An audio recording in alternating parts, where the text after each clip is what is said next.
আসসালামু আলাইকুম, সবাই কেমন আছেন? আশা করি সবাই ভালো আছেন। আমাদের যে মোবাইলটা দেখতেছেন এটা হচ্ছে আইফোন 11 প্রো ম্যাক্স। এটার ডিসপ্লে চেঞ্জ করব। এখন যে ডিসপ্লে চেক করতেছে এটা হচ্ছে আইফোনের নতুন ডিসপ্লে ওটা। তো এটা দেখেন টু টোন নাই।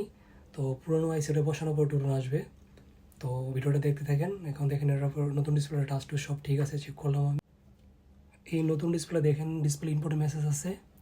আর এটা হচ্ছে এই মোবাইলের পুরোনো ডিসপ্লেটা, যে ডিসপ্লেটা চেঞ্জ করব এটা দেখেন এখানে কালো দাগ পড়ে গেছে, কালো ডট এসে পড়ছে। আর এটা হচ্ছে পুরোনো ডিসপ্লের আইসিটা, পুরোনো আইসিটা যেটা না লাগালে ডিসপ্লেতে মেসেজ আসে, টু টুন আসে না। তো আইসিটা এখন ক্লিন করা হইতেছে। ক্লিনের পরে এটাকে রিভলভ করব, রিভলভ করে মোবাইল ডিসপ্লেতে বসাবো। এখন রিভলভ হয়ে গেছে, আইসিটা ডিসপ্লেতে বসানো হয়ে গেছে। এখন চেক করব। এ দেখেন এখন টু টুন এসে পড়ছে। এখন এটা ডিসপ্লে মেসেজও চলে গেছে। তো এখন এটা কমপ্লিট হয়ে গেছে।